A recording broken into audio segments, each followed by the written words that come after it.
رب سے جڑنے کا سفر دل کی صدا بن جائے، زندگی کا ہر اندھیرا روشنی سا بن جائے۔ میں ایسا کیا کروں کہ اللہ مجھ سے بھی محبت کرے؟ فاطمہ، ہدایت ایسی چیز ہے جو بغیر تڑپ کے نہیں ملتی۔ اللہ کے سامنے سجدوں میں گڑ گڑاؤ، وہ ہدایت دیتا ہے اپنی طرف جو اس کی طرف رجوع کرے۔ قرآن، میرے پاس کوئی نیکی نہیں، وہ مجھے کیوں معاف کرے؟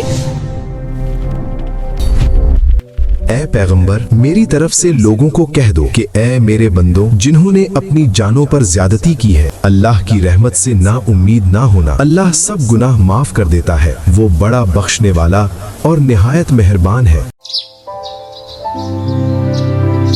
علینا اس بار سچ میں غصے میں آ گئی تھی، آنا بھی چاہیے تھا۔ کتنے مہینے ہو گئے تھے اسے فاطمہ کو سمجھاتے سمجھاتے کہ سفیان سے بچ کر رہے، وہ صرف اس کے ساتھ ٹائم پاس کر رہا ہے۔ دیکھو فاطمہ، میں تمہیں دوبارہ کہہ رہی ہوں، تم اس کے بارے میں سوچنا چھوڑ دو، وہ بندہ صرف ٹائم پاس کر رہا ہے۔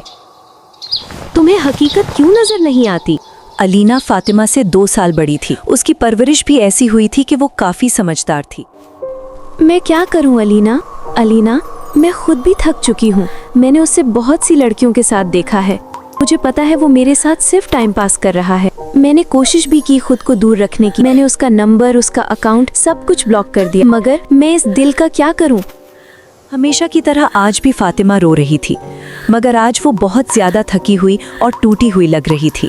مگر اس نے پہلے قدم پر ہی خود کو نہیں روکا تھا۔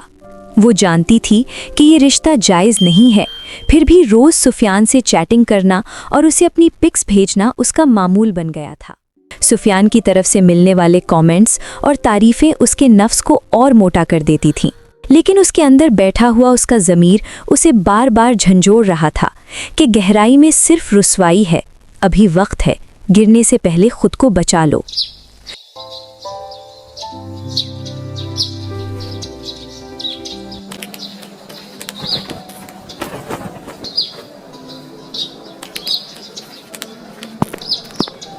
اس دن کے بعد آج فاطمہ کی ملاقات قرۃ العین سے ہوئی تھی۔ السلام علیکم قرۃ۔ او فاطمہ، وعلیکم السلام ورحمۃ اللہ۔ بھائی کیسی ہو؟ میں ٹھیک ہوں، تم سناؤ کیسی ہو؟ میں بھی الحمدللہ ٹھیک ہوں۔ آؤ آؤ بیٹھو۔ کچھ تھا اس میں جو فاطمہ کو اپنی طرف کھینچتا تھا۔ قرۃ، تمہیں پتہ ہے اس دن جب میں تم سے مل کر گھر واپس آئی تو مغرب کا وقت جانے والا تھا۔ اس دن میں نے سب سے پہلے نماز ادا کی، کیونکہ میں اور اپنے رب کے ساتھ بے وفائی نہیں کر سکتی تھی۔ جب میں نماز کے لیے کھڑی ہوئی، مجھے لگا کہ شاید میں کھڑی ہی نہیں رہ پاؤں گی۔ مجھے یاد بھی نہیں کہ میں نے نماز میں کیا پڑھا، بس اتنا یاد ہے، پہلی رکعت کا پہلا سجدہ۔ میں بہت سسکیاں لے لے کر روئی تھی۔ اس نماز کے بعد مجھے اپنے اندر ایک عجیب سا سکون محسوس ہوا، جو پہلے کبھی نہیں ہوا تھا۔ اس کے بعد سے اب تک میں نے کوئی نماز نہیں چھوڑی، الحمدللہ۔ مگر قرۃ، نماز کے بعد مجھے سکون تو ملتا ہے، مگر وہ صرف تھوڑی دیر کے لیے ہوتا ہے۔ مجھے سمجھ نہیں آ رہی کہ کیوں۔ قرۃ، میں نے تو سنا تھا اللہ کے ذکر سے دلوں کو سکون ملتا ہے، پھر مجھے کیوں ہر وقت وہ سکون نہیں ملتا؟ فاطمہ، پتہ ہے ہم انسانوں کی زندگی کا انحصار 2 چیزوں پر ہے، روح اور جسم۔ ہماری زندگی کا سب سے اہم حصہ ہماری روح ہے۔ اس روح کی ضروریات پوری کرنے سے ہی انسان کو اصل سکون ملتا ہے۔ مگر قرۃ، میں تو اب نماز بھی پڑھتی ہوں، دعائیں بھی مانگتی ہوں، کیا اس سے میری روح کی ضرورت پوری نہیں ہو رہی؟ فاطمہ، نماز فرض ہے اور بالکل ہماری روح کی ضرورت بھی ہے، لیکن صرف نماز پڑھنا ہی کافی نہیں ہوتا۔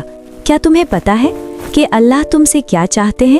نہیں، یہی وجہ ہے، کوئی بھی تعلق تب تک فائدہ مند نہیں ہوتا جب تک وہ ایک طرفہ ہو۔ اگر تمہیں اللہ کے ساتھ تعلق بنانا ہے تو سب سے پہلے تمہیں خود پر کام کرنا ہوگا۔ فاطمہ کے لیے یہ سب باتیں بہت گہری مگر نئی تھیں۔ اب اسے واقعی اپنا مسئلہ سمجھ آنے لگا تھا۔ اسے جاننا تھا کہ اللہ اس سے کیا چاہتے ہیں، مگر کیسے۔